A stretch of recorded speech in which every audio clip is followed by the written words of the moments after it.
പിതാവിനും പുത്രനും പരിശുദ്ധാത്മാവിന് സ്തുതി, ആദ്യം മുതൽ എന്നേക്കും തന്നെ ആമേൻ. കർത്താവിൽ അനുഗ്രഹീതരെ, ഇന്നത്തെ ഈ ദിവസം കർത്താവിൻ്റെ കാൽപാദത്തിൽ ഇരുന്നുകൊണ്ട് ധ്യാനാത്മകമായി വേദവചനങ്ങളെ പഠിക്കുവാൻ നിങ്ങൾ കാണിക്കുന്ന ഈ ഉത്സാഹത്തെ കർത്തൃസന്നിധിയിൽ സമർപ്പിക്കുകയാണ്. ദൈവം നിങ്ങളെല്ലാവരെയും അനുഗ്രഹിക്കട്ടെ എന്ന് പ്രാർത്ഥിക്കുന്നു. പുണ്യശ്ലോകനായ മാത്യൂസ് റമ്പാച്ചൻ്റെ സ്മരണ ദിവസങ്ങളിൽ കൂടിയാണ് നമ്മൾ യാത്ര ചെയ്യുന്നത്. 3-4 തീയതികളിൽ പെരുന്നാൾ കൊണ്ടാടി വന്യപിതാവിൻ്റെ പ്രാർത്ഥനകളിൽ നമ്മൾ അഭയം പ്രാപിച്ചു. അദ്ദേഹത്തിൻ്റെ ജനനവും മരണവും ഒരേ മാസമാകയാൽ ഇതുപോലെ ഒന്നിച്ചു കൂടിവരുവാനും കർത്തൃസന്നിധിയിൽ നിന്നുകൊണ്ട് കർത്താവിൻ്റെ വേദവചനങ്ങൾ പഠിക്കുവാനും അദ്ദേഹത്തെ പോലെ വിശുദ്ധന്മാരായ സഹോദരന്മാരുടെയും പരിശുദ്ധന്മാരുടെയും പ്രാർത്ഥനകളെ നമ്മളുടെ പ്രാർത്ഥനകളാക്കി മാറ്റി അവയെപ്പറ്റി കൂടുതൽ പഠിക്കുവാനും ആധ്യാത്മ ലോകത്തിൻ്റെ ആഴത്തിലേക്ക് നമ്മൾ ഇറങ്ങിച്ചെന്ന് അവിടെ നമുക്ക് ലഭിക്കുന്ന ആനന്ദ അനുഭൂതി കൈവരുവാനും ഇടയാകട്ടെ എന്ന് പ്രാർത്ഥിക്കുകയും ആശംസിക്കുകയും ചെയ്യുകയാണ്. സങ്കീർത്തനത്തിൽ ദൈവത്തിൻ്റെ ആലയത്തിൽ ജീവൻ്റെ നദിയുണ്ട്. 36-ാം സങ്കീർത്തനം 9-ാം വാക്യത്തിൽ നിൻ്റെ പക്കൽ ജീവൻ്റെ ഉറവുണ്ടല്ലോ. ജീവജലനദി നമ്മൾ പലവട്ടം ധ്യാനിച്ചതും പഠിച്ചതുമായ വിഷയമാണ്. ജീവജലനദി ഒഴുകി വരുന്നത് കർത്താവിൻ്റെ വിലാവിൽ നിന്നാണ്, അല്ലെങ്കിൽ മാറിൽ നിന്നാണ്. അവൻ്റെ പക്കൽ ആ ജീവൻ്റെ ഉറവുണ്ട്. കർത്താവിൻ്റെ പക്കൽ മാത്രമാണ് പരിശുദ്ധാത്മാവിനെ നമുക്ക് പ്രാപിക്കുന്നതിൻ്റെ സ്രോതസ്സായിട്ട് ഉള്ളത്. പിതാവാം ദൈവത്തിൽ നിന്ന് പുറപ്പെടുന്ന മഹനീയമായ ശക്തി യേശുക്രിസ്തുവിൽ കൂടിയാണ് സൃഷ്ടിയിലേക്ക് കൈമാറുന്നത്. അങ്ങനെയുള്ളവർക്ക് അവൻ്റെ ആനന്ദ നദി അവരെ കുടിപ്പിക്കുന്നതാണ്. നിൻ്റെ പക്കൽ ജീവൻ്റെ ഉറവുണ്ട്. ആ ആനന്ദ നദി നമ്മളെ കുടിപ്പിക്കും. കർത്താവിൻ്റെ ആനന്ദ നദി കുടിക്കത്തക്കവണ്ണം അത് പാനീയം ചെയ്ത് സന്തോഷ നിർവൃതി പ്രാപിക്കത്തക്കവണ്ണം കടന്നു വന്നിരിക്കുന്ന നിങ്ങളെല്ലാവരെയും കർത്തൃനാമത്തിൽ ഒരിക്കൽ കൂടി സ്വാഗതം ചെയ്യുകയാണ്.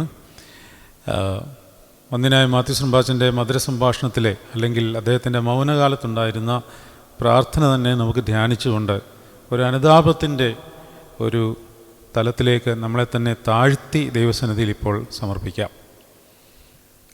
അപ്രേമിൻ്റെ ഒരു ബോവസ ഇപ്രകാരമാണ്: അനുതാപത്താലെൻ നയനം നനയുന്നെങ്കിലും അനുനിമിഷം പെരുകി വരുന്നു പാപങ്ങൾ, കരുണക്കടലേ കനിയണമേ. വിശുദ്ധന്മാർക്ക് പോലും അനേകം ടെംപ്റ്റേഷൻസ് നേരിടേണ്ടി വന്നിട്ടുണ്ട്. നിങ്ങൾ കേട്ടിട്ടുണ്ടോയെന്നറിയില്ല, ഒരു വിശുദ്ധനാണ് പൊർഫീരിയോസ്. ഈസ്റ്റേൺ ഓർത്തഡോക്സ് ചർച്ചിലെ ഒരു വിശുദ്ധനാണ് പൊർഫീരിയോസ്. അദ്ദേഹത്തിൻ്റെ വൂണ്ടഡ് ബൈ ലവ് എന്ന പുസ്തകത്തിൽ അദ്ദേഹം എങ്ങനെയാണ് ടെംപ്റ്റേഷൻസിനെ അതിജീവിക്കുന്നത് എന്ന് അദ്ദേഹത്തിൻ്റെ ജീവിതത്തിൽ അദ്ദേഹം കരുതിയിരുന്ന ഒരു സൂപ്പർ മെഡിസിൻ നമുക്ക് പറഞ്ഞു തരികയാണ്. നമുക്കറിയാം, അനേകർക്ക് വിശുദ്ധരാകുവാൻ ആഗ്രഹിക്കുന്നവർക്ക് നേരിടേണ്ടി വരുന്ന ഒരു വലിയ ഒരു കീറാമുട്ടി മലയാണ് ടെംപ്റ്റേഷൻസിനെ അതിജീവിക്കുക എന്നുള്ളത്. അത് അത്ര എളുപ്പമുള്ള കാര്യമല്ല. എന്നാൽ എളുപ്പമാക്കി തരുവാൻ ശക്തിയുള്ളവൻ നമ്മുടെ കൂടെയുള്ളപ്പോൾ നമുക്കതിൽ വിഷമിക്കേണ്ട കാര്യമില്ല. നമ്മുടെ മഹാപുരോഹിതൻ, അതായത് നമുക്ക് വേണ്ടി കാൽവറിയിൽ യാഗമായ മഹാപുരോഹിതൻ നമ്മുടെ ബലഹീനതകളിൽ സഹതാപം കാണിക്കുവാൻ കഴിയാത്തവൻ അല്ല. പാപമൊഴികെ സർവത്തിലും നമുക്ക് തുല്യനായി പരീക്ഷിക്കപ്പെട്ടവനത്രേ നമുക്കുള്ളത്. പക്ഷേ അവൻ പോലും എബ്രായലേഖനം 5-ാം അധ്യായത്തിൽ പറഞ്ഞിരിക്കുന്ന പ്രകാരം അവൻ ഉറച്ച നിലവിളിയോടും കണ്ണീരോടും കൂടെ അവൻ്റെ അപേക്ഷയും അഭയാചന കഴിക്കുകയും ഭയഭക്തി നിമിത്തം ഉത്തരം ലഭിക്കുകയും ചെയ്തു എന്നാണ്. യേശുക്രിസ്തു പോലും തൻ്റെ ഐഹിക ജീവിതകാലത്ത് തന്നെ മരണത്തിൽ നിന്ന് വിടുവിപ്പാൻ കഴിയുന്നവനോട് ഉറച്ച കണ്ണുനീരോടും ഉറച്ച നിലവിളിയാണ്. രാത്രിയാമങ്ങളിൽ കർത്താവ് ചെയ്തുകൊണ്ടിരുന്ന ഒരു വലിയ സെൽഫ് ശുശ്രൂഷയാണ് ഈ നിലവിളി, കണ്ണുനീര് എന്ന് പറയുന്നത്. ഇതുകൊണ്ടുള്ള പ്രയോജനം എന്താണ്? കണ്ണുനീര് കൊണ്ട് അവനവൻ്റെ പാപങ്ങൾ മാത്രമല്ല പരിഹരിക്കപ്പെടുന്നത്, ലോകത്തിൻ്റെ അശുദ്ധി അവൻ കഴുകിക്കളയും. സുവിശേഷം എന്ന് പറയുന്നത് നമ്മൾ വചനം പ്രസംഗിക്കുക മാത്രമല്ല. അത് സുവിശേഷമാണ്, അത് സുവിശേഷമല്ല എന്നല്ല പറയുന്നത്. പക്ഷേ ഒരുവൻ വിശുദ്ധനായിക്കൊണ്ടേയിരിക്കുമ്പോൾ അവൻ പോലും അറിയാതെ സുവിശേഷം പ്രചരിപ്പിച്ചുകൊണ്ടേയിരിക്കുകയാണ്. ഗുഹകളിൽ ഇരിക്കുന്ന സന്യാസിമാർ സുവിശേഷമാണ് ചെയ്യുന്നത്. മൗനത്തിലിരിക്കുന്നവർ സുവിശേഷമാണ് ചെയ്യുന്നത്.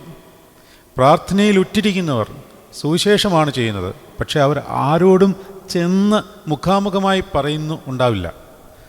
ദൈവത്തോട് മുഖാമുഖമായി സംസാരിക്കുമ്പോൾ ദൈവം അവരിൽ കൂടി തരുന്ന ആ ശക്തി വ്യാപാരം സൃഷ്ടി മുഴുവനിലേക്കും വ്യാപരിക്കപ്പെടും.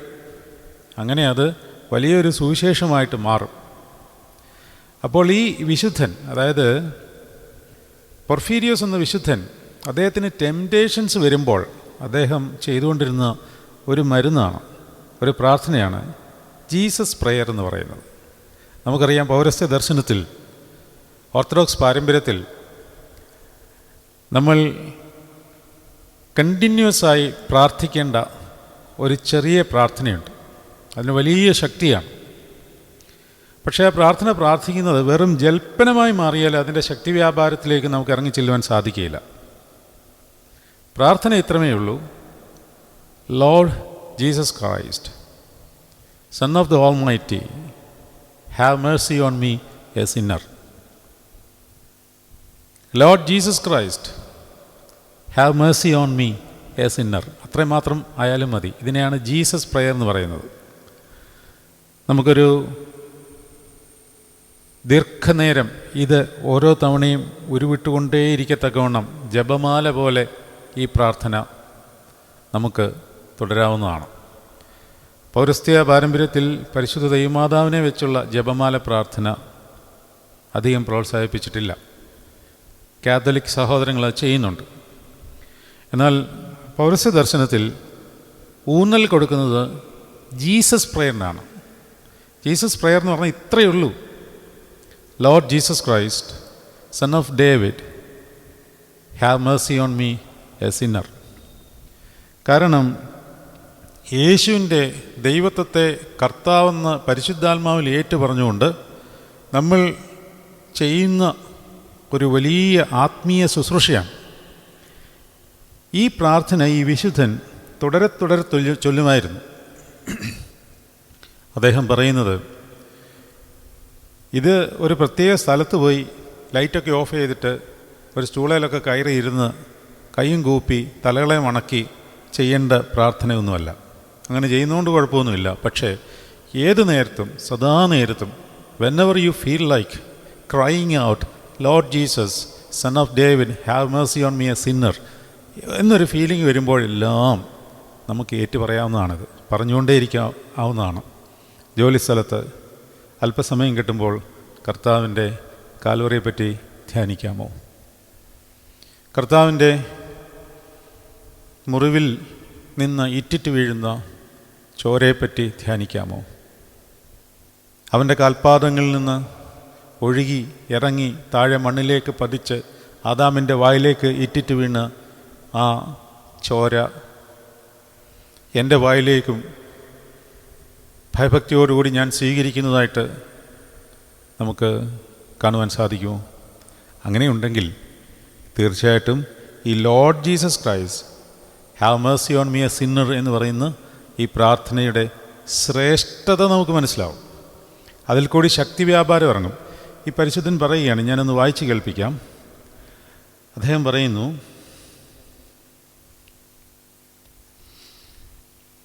sometimes when I would be facing some temptation, I would bring into my mind the image of Christ on the cross with his transfixed hands and feet dripping blood, and with the crown of thorns piercing his brow, and with myself kneeling before him and saying him, Lord Jesus Christ, have mercy on me, a sinner. അതായത് ഇദ്ദേഹത്തിന് temptations വരുമ്പോൾ, temptations എന്ന് പറഞ്ഞാൽ എന്താണ് അർത്ഥം? പല രീതിയിലാണ്. നമ്മുടെ മാനസികമായ ടെംപ്റ്റേഷൻസ് ഉണ്ട്, ജഡപരമായ ടെംപ്റ്റേഷൻസ് ഉണ്ട്. നമ്മുടെ മാനസികമായ ടെംപ്റ്റേഷൻസ് തേർഡ് പാർട്ടിയെ ഉദ്ദേശിച്ചായിരിക്കും മിക്കവാറും. അതായത് നമുക്കാരോടെങ്കിലും ബുദ്ധിമുട്ടോ പ്രയാസമോ വിരോധമോ മറ്റോ ഉണ്ടെങ്കിൽ ആ വിരോധത്തെ വർദ്ധിപ്പിക്കുമാറ് നമ്മുടെ ഉള്ളിൽ ചിന്തകൾ വരാം. അത് പ്രാർത്ഥിക്കുമ്പോൾ വരാം, ആരാധനയെ സംബന്ധിച്ചുകൊണ്ട് നിൽക്കുമ്പോൾ വരാം, അല്ലെങ്കിൽ ഏത് നേരത്തും വരാം. നമ്മളതിനെ ട്രിഗർ ചെയ്താൽ അത് നമ്മുടെ മനസ്സിനെ മുഴുവൻ ബാധിച്ച് നമ്മുടെ ശരീരകോശങ്ങളിൽ പോലും ഈ വൈരാഗ്യം, വ്യക്തിവിദ്വേഷം മുതലായവ നിറഞ്ഞു വരും. നമ്മളെ വഞ്ചിച്ചവരുണ്ടാവാം, ചതിച്ചവരുണ്ടാകാം, കെണിയിൽ വീഴ്ത്തിയിട്ടുള്ളവരുണ്ടാകാം, നമ്മളോട് വിരോധം പറഞ്ഞുകൊണ്ട് നടക്കുന്നവരുണ്ടാകാം. ഇതെല്ലാം നമ്മൾ അറിയുമ്പോൾ നമ്മുടെ ഉള്ളിൽ തികട്ടി വരുന്ന ചില വേദനകൾ, പ്രയാസങ്ങൾ, ഭാരങ്ങൾ, നൊമ്പരങ്ങൾ, സഹിക്കാവുന്നതിൽ അപ്പുറമായിട്ടുള്ള കാര്യത്തിലേക്ക് അതെത്തിപ്പെടുമ്പോൾ നമുക്കൊന്നും ചെയ്യാൻ സാധിക്കാതെ വരികയും തൽഫലമായി നമ്മളുടെ ഉള്ളിൽ പിശാച് ഒരു വലിയ കള വിതയ്ക്കുകയും ചെയ്യും. ആ കള വളർന്ന് വന്ന് അത് ഒരു വിരോധമായി, ഒരു വൈരാഗ്യത്തിൻ്റെ, വ്യക്തിവിദ്വേഷത്തിൻ്റെ ഒരു അടയാളമായി നമ്മുടെ മനസ്സിൽ അത് വ്യാപരിച്ചാൽ അത് നമ്മുടെ ശരീരത്തിലും പ്രകടമാവും. അങ്ങനെയുള്ളവരെ കാണുമ്പോഴറിയാം. വിരോധം വെച്ചുകൊണ്ട് നടക്കുന്നവരെയും വ്യക്തിവിദ്വേഷം വെച്ചുകൊണ്ട് നടക്കുന്നവരെയും മറ്റുള്ളവരെ വഞ്ചിച്ചിട്ട് സമ്പാദ്യങ്ങൾ നേടിയവരെയും ഒക്കെ കാണുമ്പോൾ അവരുടെ ശരീരഭാവത്തിൽ തന്നെ അത്തരം പ്രകടനങ്ങളുണ്ടാവും. അല്ലെങ്കിൽ അവർ ആ ഒരു ശരീരഭാവത്തിലായിരിക്കും ഇടപെടുന്നത്. അവർ ചെല്ലുന്ന ഇടത്തെല്ലാം ഈ ഒരു ഇരുളിൻ്റെ വ്യാപാരം സാധ്യമാക്കും. ആ ഇരുളിനെ നമ്മളിലേക്ക് സംശീകരിക്കാതിരിക്കുവാൻ നമ്മളെന്ത് ചെയ്യണം? നമ്മളുടെ ഉള്ളിൽ വെളിച്ചം ഉണ്ടാവണം. വെളിച്ചമുള്ളിടത്ത് ഇരുൾ കയറുകയില്ല. അവനിൽ ജീവനുണ്ടായിരുന്നു, ജീവൻ മനുഷ്യരുടെ വെളിച്ചമായിരുന്നു. വെളിച്ചം ഇരുളിൽ പ്രകാശിക്കുന്നു, ഇരുളോ അതിനെ പിടിച്ചടക്കുകയില്ല. ഇരുളിന് വെളിച്ചത്തെ ഒരിക്കലും പിടിച്ചടക്കുവാൻ സാധിക്കുകയില്ല എന്ന് യോഹന്നാന്റെ സുവിശേഷം 1-ാം അധ്യായം 1 മുതൽ താഴോട്ടുള്ള ഭാഗങ്ങളിൽ ശ്ലീഹ പഠിപ്പിച്ചു തരുന്നുണ്ട്. അപ്പോൾ ഈ വിശുദ്ധൻ അദ്ദേഹം പറയുവാണ്, sometimes when I face temptations. അങ്ങനെയുള്ള ടെംപ്റ്റേഷൻസ് വരുമ്പോൾ എന്താണ് ചെയ്യുന്നത്? അതിനെ ഓവർകം ചെയ്യുവാനായിട്ട് അദ്ദേഹം തരുന്ന ഒരു മരുന്നാണിത്. ഇത് മാനസികമായ ടെംപ്റ്റേഷൻസിന് മാത്രമല്ല, ഇതാണ് മാനസികമായ ടെംപ്റ്റേഷൻസ്. ഇനിയും ജഡീകമായ ടെംപ്റ്റേഷൻസ് ഉണ്ട്. അത് അവനവനോട് തന്നെയുള്ളതാണ്. മാനസികമായി നമുക്ക് വരുന്ന ടെംപ്റ്റേഷൻസ് തേർഡ് പാർട്ടിയെ ആശ്രയിച്ചാണ്.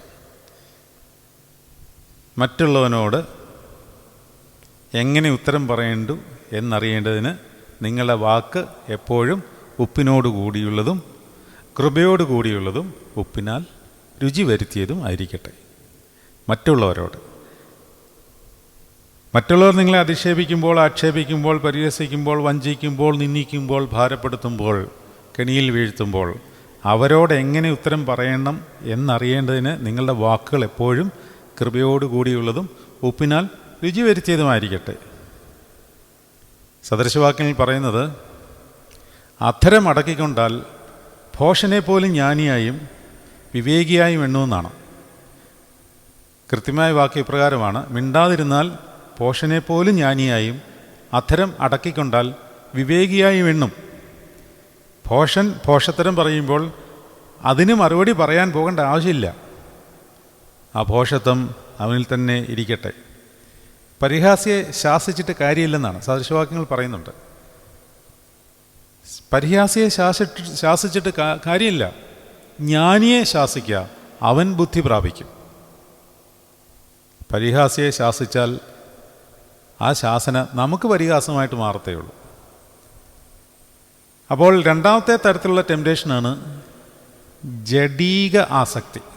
അതായത് നമ്മൾ ശരീരത്തിനോട് പോരാടി ജയിക്കേണ്ട ജഡീക ആസക്തി. പ്രത്യേകിച്ചും ഈ വിശുദ്ധന്മാർ ഈ മാനസികമായ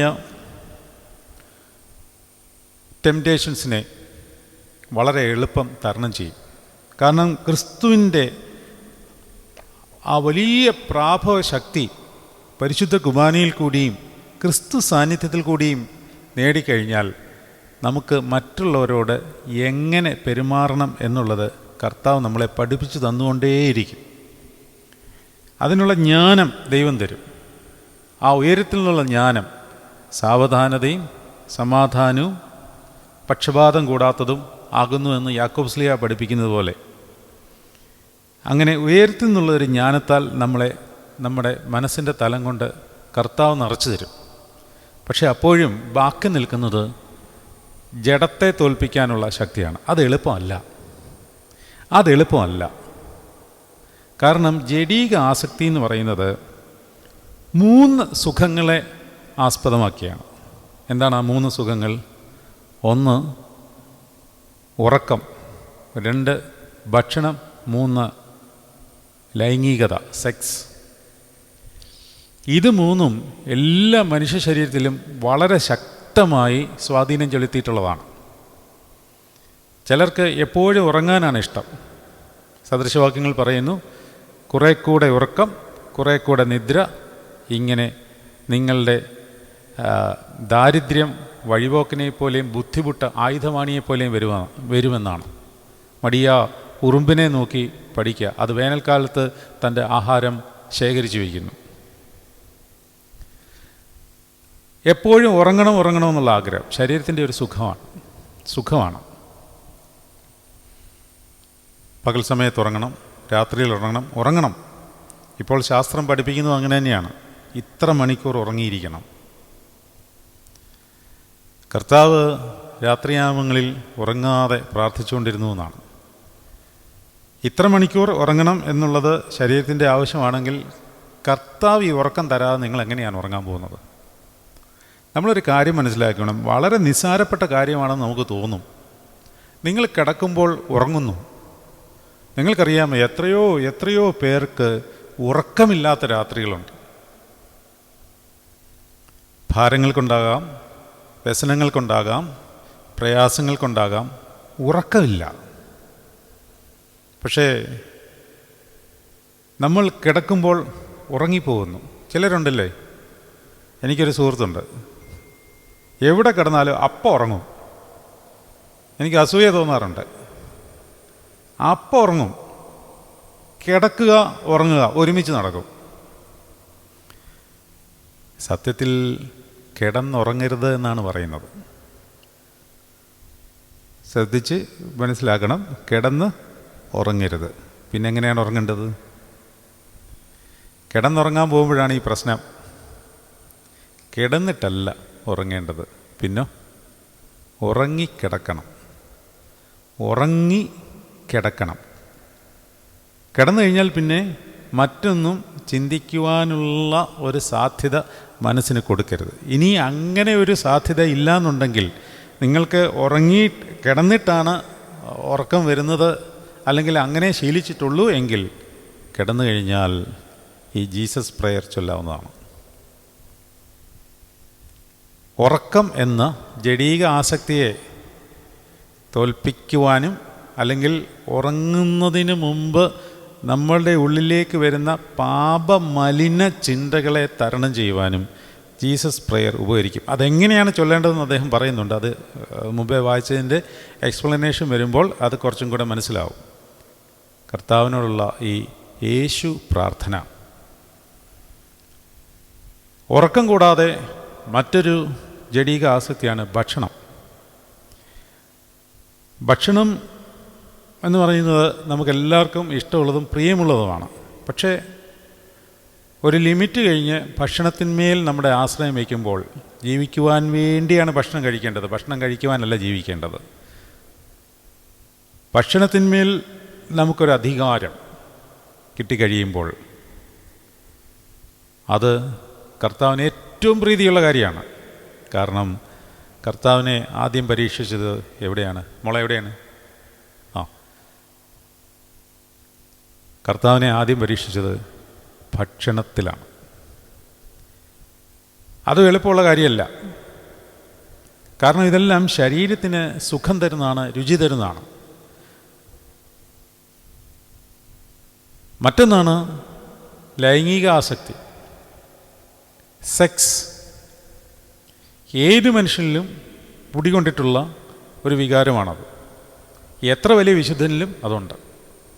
നമ്മളൊരു കാര്യം കൃത്യമായിട്ട് മനസ്സിലാക്കേണ്ടിയിരിക്കുന്നത്, ഇതെല്ലാം ദൈവം മനുഷ്യനെ ആസ്വദിക്കാൻ വേണ്ടി വെച്ചിരിക്കുന്നത് തന്നെയാണ്. പക്ഷേ ദൈവത്തിൻ്റെ ഹിതപ്രകാരം ആ ആസ്വാദനം നടന്നാൽ അതിന് വലിയൊരു ശ്രേഷ്ഠതയും അതിനൊരു ആനന്ദവും സൗന്ദര്യവും ഉണ്ട്. നിങ്ങൾ ഉറങ്ങാൻ കിടക്കുമ്പോൾ ഉറക്കം വരുന്നത് എന്തുകൊണ്ടാണെന്ന് പലപ്പോഴും നമ്മൾ ചിന്തിക്കാറില്ല. നമ്മൾ വിചാരം നമ്മൾ ക്ഷീണിച്ചിട്ട് കിടന്നുറങ്ങുകയാണെന്നാണ്. എത്രയോ ക്ഷീണിച്ചിട്ട് വരുന്നവർ ഉറക്കമില്ലാതെ വിഷമിക്കുന്നു. ഉറക്കമില്ലാതെ എത്രയോ പേർ ക്ഷീണിച്ചിട്ടാണ് വരുന്നത്, പക്ഷേ ഉറക്കാൻ പറ്റുന്നില്ല. അപ്പോൾ നമ്മൾ മനസ്സിലാക്കിക്കൊള്ളണം, ഈ ഉറക്കമെന്ന് പറയുന്നത് ഒരു ദൈവാനുഗ്രഹമാണ്, കർത്താവ് തരുന്നതാണ്. അപ്പോൾ അവനെ ഒന്ന് വിളിച്ച് അവനോട് കൂടെ ചേർന്ന് ചാരിയിരുന്നു കൊണ്ട് ഉറങ്ങിയാൽ എത്ര മനോഹരമായിരിക്കും. ഉത്തമഗീതത്തിലെ ഒരു വാക്യം ഉറങ്ങുന്നതിന് മുമ്പായിട്ട് നിങ്ങൾ വായിച്ചാൽ അതിമനോഹരമാണ്. വായിക്കാനൊന്നുമില്ല, അത് കാണാ പഠിച്ചങ്ങ് വയ്ക്കണം. അതായത് രണ്ടിടത്ത് ഈ വാക്യം പറയുന്നുണ്ട് എന്നാണ് എൻ്റെ തോന്നൽ. അതായത് 8-ാം അധ്യായം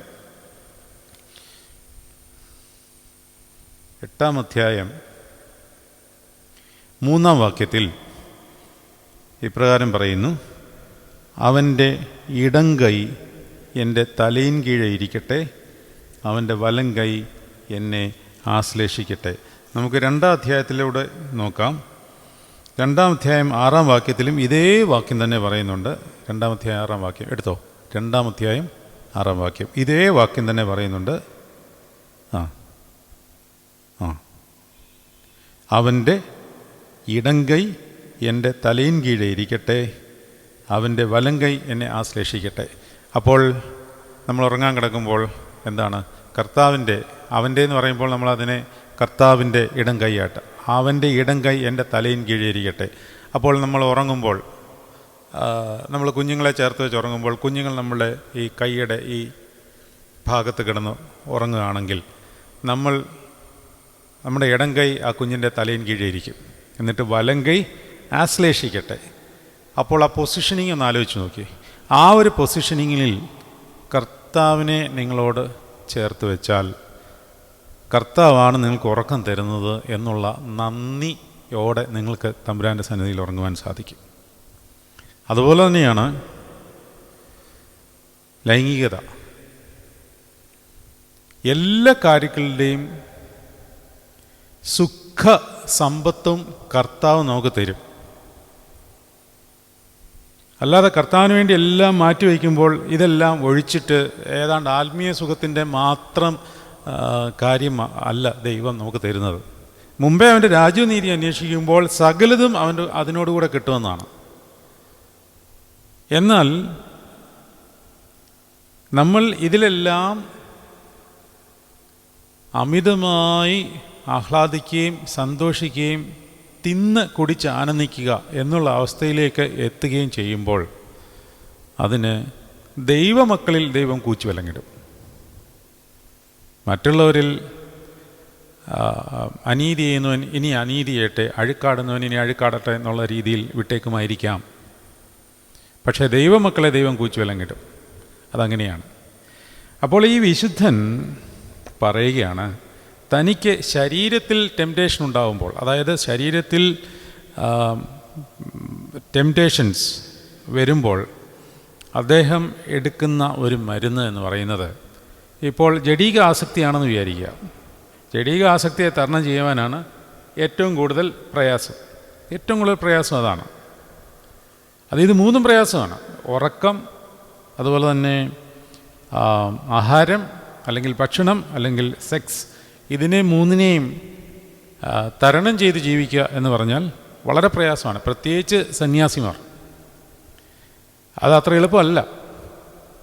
പക്ഷേ ഇത് എളുപ്പമാകണമെങ്കിൽ ഒന്നാമത്തെ കാര്യം, നമ്മളുടെ ശരീരത്തിലുള്ള ആസക്തിയെ നിയന്ത്രിക്കുവാനായിട്ട് ശരീരത്തിന്മേൽ നമുക്കൊരു അധികാരം വേണം.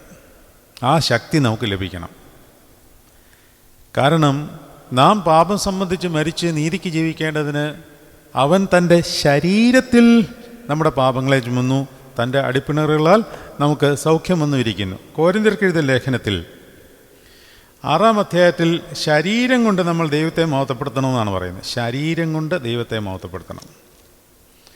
ദൈവത്തിൻ്റെ പരിശുദ്ധാത്മാവ് നിങ്ങളിലിരിക്കുന്നുവെന്നും ആകയാൽ നിങ്ങൾക്കുള്ളവരല്ല എന്നും അറിഞ്ഞുകൊള്ളണമെന്ന് പൗലോസ് പഠിപ്പിക്കുന്നുണ്ട്. അതായത്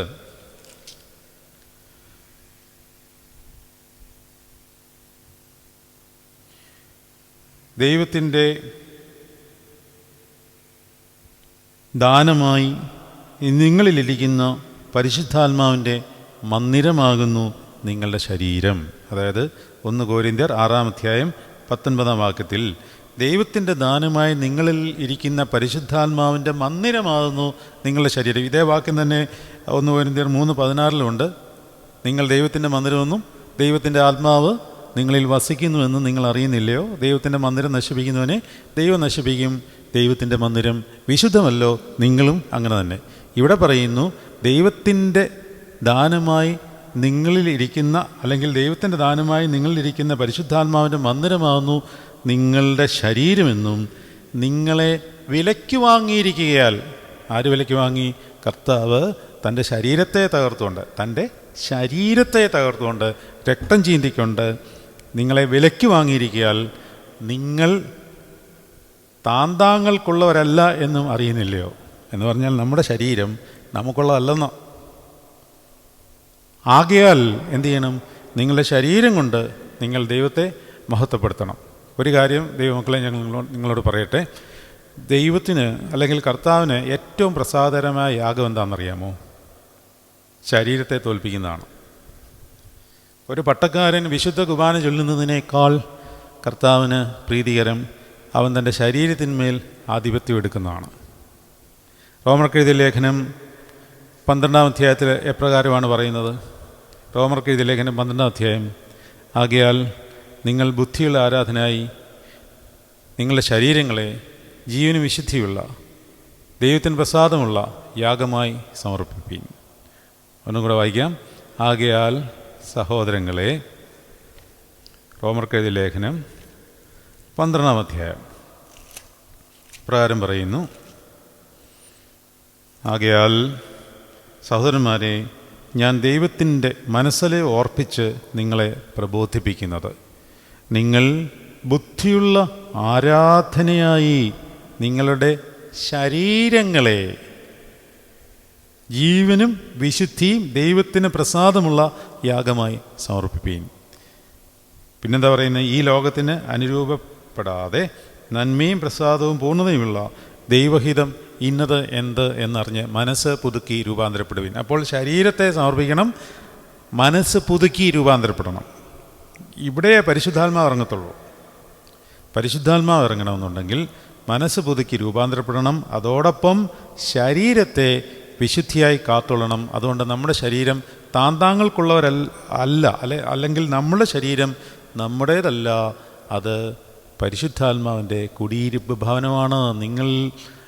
നിങ്ങളിൽ വസിക്കുന്ന പരിശുദ്ധാത്മാവിൻ്റെ ദാനമാണ് നിങ്ങളുടെ ശരീരമെന്നും, അല്ലെങ്കിൽ മറ്റൊരിടത്ത് പറയുന്ന പോലെ നിങ്ങൾ ദൈവത്തിൻ്റെ മന്ദിരമെന്നും ദൈവത്തിൻ്റെ ആത്മാവ് നിങ്ങളിൽ വസിക്കുന്നുവെന്നും നിങ്ങൾ അറിയുന്നില്ലയോ.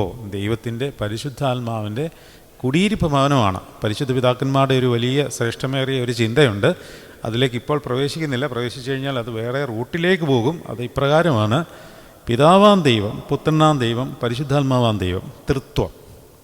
നമ്മളിൽ ശരീരം, ദേഹി, ആത്മാവ്.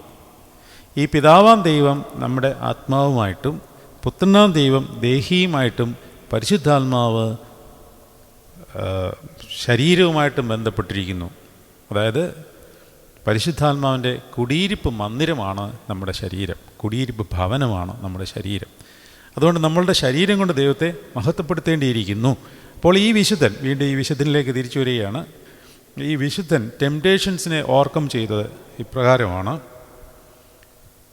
അദ്ദേഹം പറയുന്നു, sometimes when I would face some temptation, I would bring into my mind the image of Christ on the cross with his transfixed hands and feet dripping blood, and with crown of thorns piercing his brow, and with myself kneeling before him and saying to him, Lord Jesus Christ, have mercy on me, a sinner. അതായത് temptations വരുമ്പോൾ അദ്ദേഹം പറയുന്നത്, I would bring into my mind the image of Christ. ഈ ശരീരത്തിൽ, പ്രത്യേകിച്ച് ശരീരം നമ്മളെ ടെംപ്റ്റേഷൻസിനെ എപ്പോഴും പ്രേരിപ്പിച്ചുകൊണ്ടിരിക്കും. റോമർക്കെഴുതിയ ലേഖനം പഠിച്ചപ്പോഴും അല്ലെങ്കിൽ യോഹന്നാൻ ശ്ലീഹായുടെ സുവിശേഷം പഠിക്കുമ്പോഴും നമ്മളെല്ലാവരും പഠിച്ചുകൊണ്ടിരിക്കുന്ന മറ്റൊരു കാര്യമാണ്, ശരീരത്തിന് ഒറ്റ ആഗ്രഹമേ ഉള്ളൂ, അതിന് സുഖിക്കണം അല്ലേ? വേറെ വല്ല ആഗ്രഹമുണ്ടോ? ഒരാഗ്രഹമില്ല. ഞാനിപ്പോൾ ഇവിടെ വന്ന് നിന്ന് ഈ വചന ശുശ്രൂഷ തുടങ്ങുന്നതിന് മുമ്പ് ആ മോനോട് പറഞ്ഞു, ഫാൻ ഇടാൻ പറഞ്ഞില്ലേ? ഈ ഫാന് മേളിലൊരു ഫാൻ കറങ്ങുന്നുണ്ട്. ആ ഫാൻ ഇട്ട് കഴിഞ്ഞാൽ എന്താ പ്രയോജനം? എനിക്ക് വല്ല ആത്മവ്യാപാരവും കിട്ടുമോ? മനസ്സിനെന്തെങ്കിലും സന്തോഷം കിട്ടുമോ? ഒന്നും കിട്ടത്തില്ല. മനസ്സിലെന്തെങ്കിലും സന്തോഷം കിട്ടുമോ എന്ന് ചോദിച്ചാൽ നിങ്ങൾ പറയും കിട്ടുമെന്ന്. കാരണം ഫാൻ ഇട്ടപ്പോഴാണല്ലോ അച്ഛൻ്റെ മുഖം ഒന്ന് തെളിഞ്ഞതെന്ന് നിങ്ങൾ പറയുമായിരിക്കും. പക്ഷേ എനിക്കൊരു വേദനയുണ്ടെന്ന് വിചാരിച്ചോ മനസ്സിൽ. Suppose I have a pain in my mind. Would it be cleansed with the turning of the fan? ഇല്ല. നമ്മൾ ഫാൻ ഇട്ടെന്ന് പറഞ്ഞുകൊണ്ട് എൻ്റെ മനസ്സിലെ വേദന പോകുമോ? ഇല്ല. പക്ഷേ എന്ത് കിട്ടും? കാറ്റ് കിട്ടും. എവിടെ കിട്ടും? ശരീരത്തിൽ കിട്ടും. അപ്പോൾ ശരീരത്തിന് എന്ത് കിട്ടും? സുഖം കിട്ടും. ഇത്രയേ ഉള്ളൂ. ഫാനും കൊണ്ട് ഇത്രയും മാത്രമേ പ്രയോജനമുള്ളൂ. നിരാശ മാറാൻ പോകുന്നില്ല, അല്ലെങ്കിൽ നമ്മുടെ മാനസിക വേദന മാറാൻ പോകുന്നില്ല, ഒന്നും മാറാൻ പോകുന്നില്ല. അപ്പോൾ ഇങ്ങനെ ടെംപ്റ്റേഷൻസ് വരുമ്പോൾ, ശരീരത്തിൻ്റെ സുഖത്തിൻ്റെ താല്പര്യങ്ങൾ വരുമ്പോൾ, ഫാനിടുന്ന കാര്യമല്ല പറഞ്ഞത്, മറ്റ് ഭീകരമായ താല്പര്യങ്ങൾ, അമിതമായ ഉറക്കം, അമിതമായ ഭക്ഷണം, അമിതമായ ലൈംഗിക ആസക്തി, അല്ലെങ്കിൽ സെക്ഷുവലി പെർവേർട്ടഡായി നമ്മളെ ശരീരം നമ്മളെ ചിന്തിപ്പിക്കുവാനും കാണുവാനും നോക്കുവാനും സ്പർശിക്കുവാനും പ്രേരിപ്പിക്കുന്ന കാര്യങ്ങൾ വരുമ്പോൾ, അതാണ് വളരെ കൃത്യമായിട്ട് പറയുകയാണ്. അപ്പോൾ ശരീരത്തിന്മേൽ സെക്ഷുവൽ ആസക്തി വരുമ്പോൾ, അതായത് ഇരുകൂട്ടർക്കും, സ്ത്രീക്ക് പുരുഷനോടും പുരുഷന് സ്ത്രീയോടും, ഇനി ഇന്നത്തെ കാലത്ത് മാറ്റിയൊക്കെ പറയേണ്ടി വന്നിരിക്കുകയാണ്. അതായത് ആണിനോടും പെണ്ണിനോടും ഒക്കെയുള്ള പ്രകൃതി വിരുദ്ധമായിട്ടുള്ള കാര്യങ്ങൾ, എന്തിനേറെ പറയുന്നു, നിങ്ങൾ വിശ്വസിക്കത്തില്ലായിരിക്കും, പക്ഷേ ഇതൊക്കെ ഉള്ളതാണ്. ഏത്? ഈ ഇന്നത്തെ കാലത്തും മൃഗത്തോടുകൂടി ഇടകഴലുന്നവർ ഉണ്ട്. അപ്പോൾ അതൊക്കെ വൾഗറായിട്ടുള്ള, വളരെ പാപകരമായ, വൃത്തികെട്ട, മരണകരമായതിൽ ഭീകരമായ പാപാവസ്ഥ ഉള്ള ജഡീകാസക്തിയാണ് ഇതെല്ലാം. പ്രകൃതി വിരുദ്ധമല്ല, അങ്ങനെ തന്നെ. നമ്മളിതിനെ എത്ര ന്യായീകരിച്ചാലും, ഇപ്പോൾ സോഷ്യൽ മീഡിയയിലും മറ്റ് മീഡിയകളിലെല്ലാം ഈ ആണോടാൺ പെണ്ണോട് പെൺ ജീവിതശൈലി ഒരു ആഘോഷമാക്കിയിരിക്കുകയാണ്. അവരെ വിളിച്ച് ഇൻ്റർവ്യൂ ചെയ്യുന്നു, അവർക്ക് അവരുടെ ജീവിതാനുഭവം പങ്കുവയ്ക്കുന്നു. അവരുടെ ബൈ ഡീഫോൾട്ട് ബൈസെക്ഷൽ ആയിരിക്കാം. പക്ഷേ അതിനെ ഒരു ഗ്ലോറിഫൈ ചെയ്യുന്ന തലത്തിലേക്ക്, പ്രകൃതി വിരുദ്ധമായതുകൊണ്ടാണ് അങ്ങനെ പറയുന്നത്, ഗ്ലോറിഫൈ ചെയ്യുന്ന തലത്തിലേക്ക് ഒരു ഇമേജ് കൊടുത്തു കഴിഞ്ഞാൽ അത് അനേകം തലമുറകളെ ബാധിക്കും, അനേകം തലമുറകളെ അത് ബാധിക്കും. അതുകൊണ്ടല്ലേ ഇപ്പോഴത്തെ കാലത്ത് ഞാൻ പലയിടത്ത് യാത്ര ചെയ്തതിൽ നിന്ന് എനിക്ക് മനസ്സിലായിട്ടുള്ളത്, കുഞ്ഞുങ്ങൾക്കാർക്കും വിവാഹം കഴിക്കണ്ട, താല്പര്യമേ ഇല്ല. എന്തുകൊണ്ടാണ്? അവരുടെ ജഡീക ആസക്തികളെല്ലാം തൃപ്തിപ്പെടുത്തുവാനുള്ള എല്ലാ സജ്ജീകരണങ്ങളും ഇന്ന് ഈ ലോകത്തുണ്ട്. അതുകൊണ്ട് അവർക്ക് വിവാഹം കഴിച്ച് ഒരു ഉത്തരവാദിത്വ ബോധത്തിലേക്ക് വരുവാൻ ആരും താല്പര്യപ്പെടുന്നില്ല. ആരുമെന്നല്ല, ഇപ്പോഴത്തെ സ്ഥിതിയിൽ ഒരു 60% കുഞ്ഞുങ്ങൾക്കും താല്പര്യമില്ല, അല്ലെങ്കിൽ ചെറുപ്പക്കാർക്കും താല്പര്യമില്ല. വലിയ അപകടത്തിലേക്കാണ് പോകുന്നത്.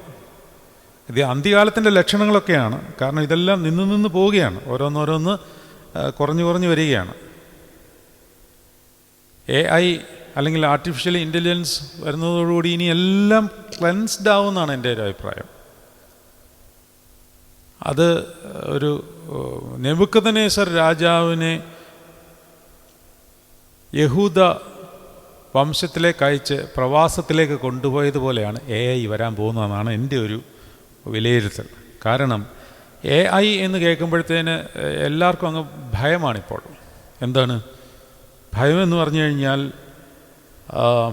ഇത് വന്നു കഴിഞ്ഞാൽ എന്തെല്ലാമായിരിക്കും ഇനിയും ഭാവി. ഇപ്പം തന്നെ നമ്മുടെ പരിധിയിൽ കുഞ്ഞുങ്ങൾ നിൽക്കുന്നില്ല. ഈ മൊബൈൽ ഫോൺസിൽ തന്നെ നമുക്ക് ആരെയും കൺട്രോൾ ചെയ്യാൻ പറ്റുന്നില്ല. അപ്പോഴാണ് ഇനി ആർട്ടിഫിഷ്യൽ ഇൻ്റലിജൻസ് കൂടെ വന്നു കഴിഞ്ഞാലുള്ള സ്ഥിതി. എന്ത് ചെയ്യാൻ പറ്റും? ഒന്നും ചെയ്യാൻ പറ്റത്തില്ല. പക്ഷേ ഇത് ചെയ്യാൻ പോകുന്നത് എനിക്ക് തോന്നുന്നു എല്ലാവരെയും പ്രവാസത്തിലേക്ക് കൊണ്ടുപോകാൻ പോവുകയാണ്. അതായത് നെബൂഖദ്നേസർ രാജാവിനെ കർത്താവ് വിളിക്കുന്നത് എൻ്റെ ദാസനായ നെബൂഖദ്നേസർ എന്നാണ്. സത്യത്തിൽ തൻ്റെ ജനത്തെ പ്രവാസത്തിലേക്ക് കൊണ്ടുപോകാൻ വേണ്ടി നിയോഗിക്കപ്പെട്ട ഒരാളാണ് സത്യത്തിൽ. അതായത് ദൈവമായ യഹോവയുടെ ശത്രുവാകേണ്ട ആളെ ദൈവം തന്നെ വിളിക്കുന്നത് എൻ്റെ ദാസനായ നെബൂഖദ്നേസർ എന്നാണ്. എന്ന് പറയുന്ന പോലെ ഈ AI എന്ന് പറയുന്ന, അല്ലെങ്കിൽ ആർട്ടിഫിഷ്യൽ ഇൻ്റലിജൻസ് എന്ന് പറയുന്ന ഈ സംഗതി വന്നു കഴിഞ്ഞാൽ ഒരുപാട് പ്രശ്നങ്ങളുണ്ടാകുമെങ്കിലും ഒരു നന്മ ഉണ്ടാകാൻ പോകുന്നത്, this AI is going to cleanse everything. ഇനിയും സ്വകാര്യതയൊന്നും നടക്കില്ല. എല്ലാ തലങ്ങളിലും ഒരു വലിയ ക്ലെൻസിങ് നടക്കുകയാണ്. അത് നിങ്ങളെല്ലാവരും മനസ്സിലാക്കിക്കോളൂ. അതിന് ഓരോ സംഗതികൾ വന്നുകൊണ്ടേയിരിക്കുകയാണ്. എവിടെ നോക്കിയാലും തിന്മ, വഞ്ചന, അഴിമതി, ഇതൊന്നും ഇനിയും നടക്കാൻ പറ്റാത്ത അവസ്ഥയിലേക്ക് വരികയാണ്. സ്പിരിച്വാലിറ്റിയിൽ നിങ്ങൾ നോക്കിക്കോളൂ, സഭകളിലെല്ലാം പ്രശ്നങ്ങളാണ്, വഴക്കുകളാണ്. അപ്പോൾ പുറമേ നിന്ന് നിൽക്കുന്ന ഒരാൾ പറയുന്നത് ഇതിലോട്ടൊന്നും വന്നിട്ട് ഒരു കാര്യമില്ലെന്നാണ്. അങ്ങനെ തോന്നും. നമുക്ക് എന്ത് മറുപടി പറയാൻ പറ്റും?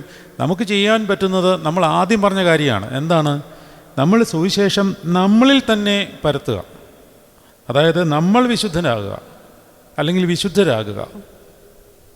നമ്മൾ വിശുദ്ധി പ്രാപിക്കുമ്പോൾ നമ്മൾ പോലും അറിയാതെ കർത്താവിൻ്റെ ശോഭ നമ്മൾ സൃഷ്ടിയിലേക്ക് സ്പ്രെഡ് ചെയ്യും. അതൊരു സുവിശേഷമാണ്. ഒരു വാക്കുപോലും പറയണ്ട. നമ്മുടെ ജീവിതം കൊണ്ട്, നമ്മുടെ ശരീരം കൊണ്ട് ദൈവത്തെ മഹത്വപ്പെടുത്തുവീൻ. സുവിശേഷം എന്ന് പറയുന്നത് ദൈവത്തെ മഹത്വപ്പെടുത്തുന്ന ഒരു കാര്യമാണല്ലോ. അതായത് നമ്മുടെ വായിൽ കൂടി നമ്മൾ ദൈവവചനത്തെ പ്രഘോഷിക്കുമ്പോൾ നമ്മൾ നമ്മളുടെ വാക്കുകൾ കൊണ്ട് ദൈവത്തെ മഹത്വപ്പെടുത്തുന്നു. കുറച്ചു മുമ്പേ വായിച്ച വചനത്തിൽ ദൈവത്തിൻ്റെ ദാനമായി നിങ്ങളിരിക്കുന്ന പരിശുദ്ധാത്മാവിൻ്റെ മന്ദിരമാകുന്നു നിങ്ങളുടെ ശരീരമെന്നും, ആകയാൽ നിങ്ങൾ താങ്കൾക്കുള്ളവരല്ല എന്നും അറിഞ്ഞുകൊണ്ട് നിങ്ങളുടെ ശരീരം കൊണ്ട് ദൈവത്തെ മഹത്വപ്പെടുത്തുവിൻ. എങ്ങനെ?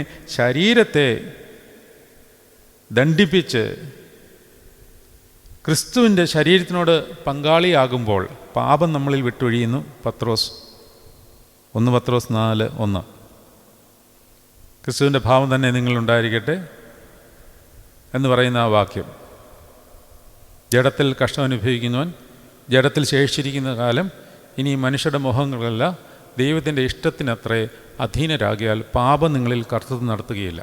പാപം കർത്തൃത്വം നടത്താത്ത ഒരു ശരീരത്തിലേക്ക് നമ്മുടെ ശരീരത്തെ എത്തിക്കുവാൻ നമ്മൾ ആ വിശുദ്ധി ആഗ്രഹിക്കുമ്പോൾ ആ വിശുദ്ധിയിൽ കൂടി നമ്മൾ പോലും അറിയാതെ സ്പ്രെഡ് ചെയ്യുന്ന ഒരു സുവിശേഷമുണ്ട്. അങ്ങനെ ശരീരം കൊണ്ട് നമ്മൾ ദൈവത്തെ മഹത്വപ്പെടുത്തുന്നു.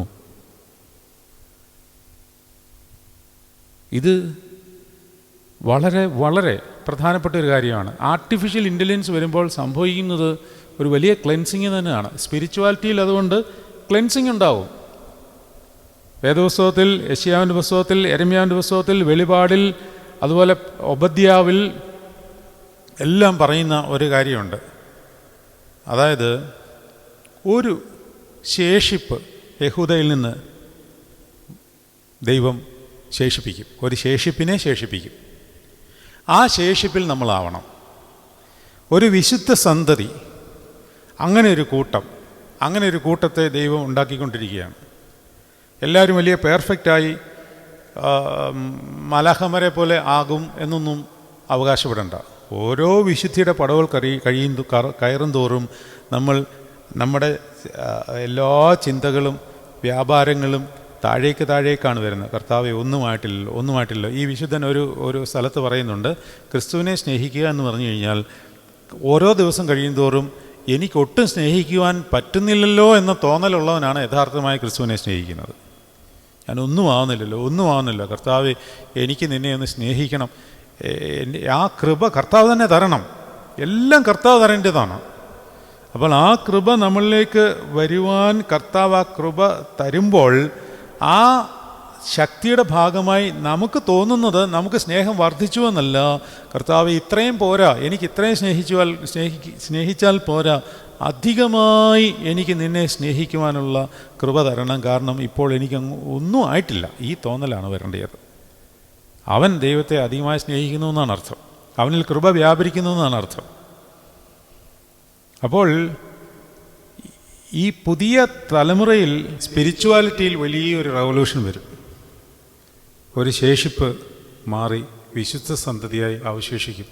അങ്ങനെ ദൈവത്തിനത് കൊണ്ടുവന്നേ പറ്റത്തുള്ളൂ. അതുപോലെ തന്നെയാണ് ഫിനാൻഷ്യൽ ഫീൽഡിലും. ഇന്നത്തെ കാലത്ത് നമുക്കറിയാം, എവിടെ ചെന്നാലും ഫിനാൻഷ്യലി കറപ്റ്റഡാണ് എല്ലാവരും. അഴിമതി, അക്രമം, വഞ്ചന, ഇതിൽ സാമ്പത്തിക സ്ഥിതി വളരെ ഭീകരമായിട്ട് മലിനപ്പെട്ടിരിക്കുകയാണ്. അതുകൊണ്ടാണ് സാംസ്കാരികമായി നമുക്ക് ഉയരുവാൻ സാധിക്കാത്തത്. ഉപയോഗിക്കേണ്ട പണം ഉപയോഗിക്കേണ്ട രീതിയിൽ ഉപയോഗിക്കാതെ അഴിമതിയിലേക്ക് കാര്യങ്ങൾ പോയിരിക്കുന്നു.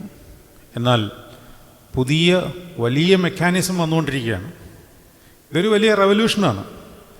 ബ്ലോക്ക് ചെയിനിലേക്ക് കാര്യങ്ങളൊക്കെ മാറിക്കൊണ്ടിരിക്കുകയാണ്. അങ്ങനെയൊക്കെ പറഞ്ഞാൽ നിങ്ങൾ മനസ്സിലാവുമോ? ബ്ലോക്ക് ചെയിൻ,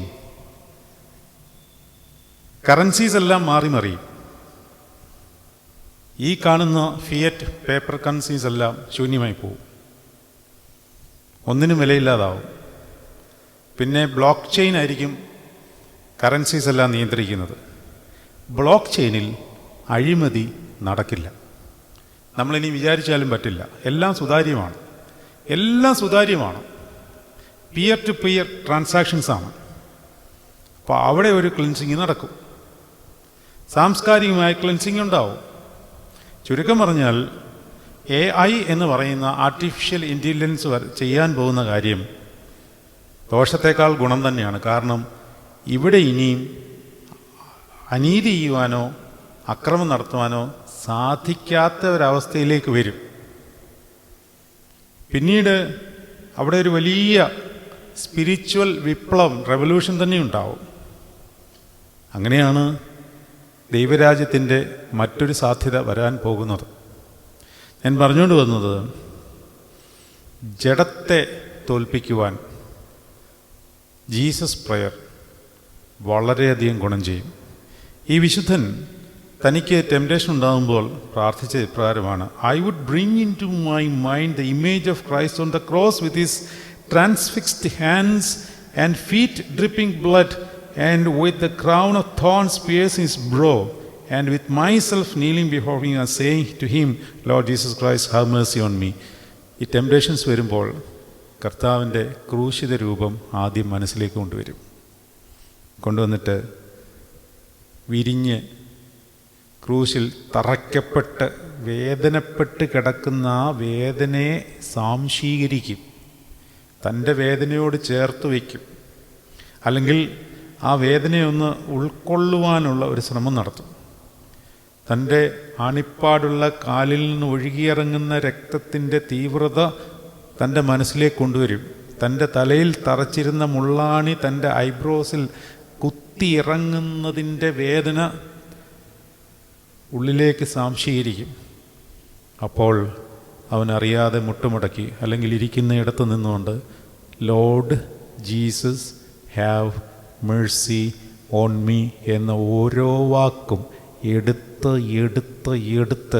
അതിൻ്റെ തീവ്രത മനസ്സിലാക്കിക്കൊണ്ട് നമുക്ക് ആ ക്രൂശിത രൂപത്തിൽ നോക്കി ഉരുവിടാൻ സാധിക്കുമ്പോൾ ജഡിക ആസക്തിയെ തോൽപ്പിക്കുവാൻ സാധിക്കുന്നു.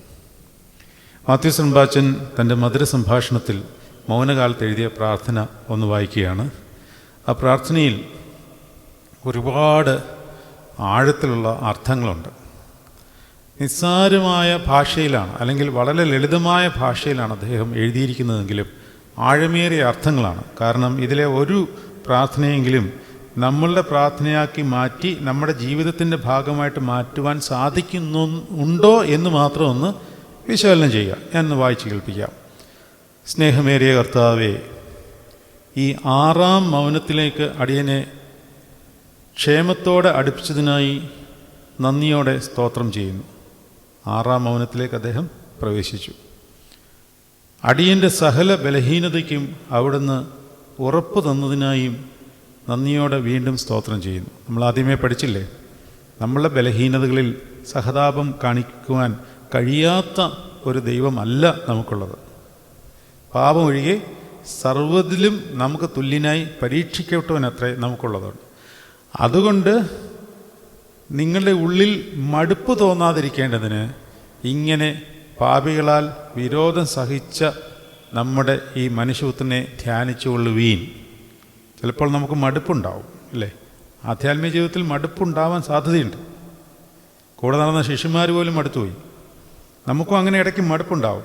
അങ്ങനെ നിങ്ങളുടെ ഉള്ളിൽ ക്ഷീണിച്ച് മടുക്കാതിരിക്കേണ്ടതിന് പാപികളാൽ തനിക്ക് നേരിട്ട ഇങ്ങനെയുള്ള വിരോധം സഹിച്ചവനെ ധ്യാനിച്ചുകൊള്ളുവിൻ. ഇതാണ് ഈ വിശുദ്ധൻ ചെയ്തത്. അദ്ദേഹം ധ്യാനിച്ചത് ആ കുരിശിൽ കിടന്ന ആ കാൽവറി രൂപമാണ്, തൻ്റെ ജഡിക ആസക്തിയെ ഓവർകം ചെയ്യാൻ വേണ്ടി. നമ്മൾ സെയിൻറ്റ് മേരി ഓഫ് ഈജിപ്റ്റിനെ പറ്റി പഠിച്ചിട്ടുണ്ട്. ഏകദേശം 17 കൊല്ലം വേശ്യാവൃത്തി ചെയ്ത് ജീവിച്ച ഒരു സ്ത്രീയായിരുന്നു.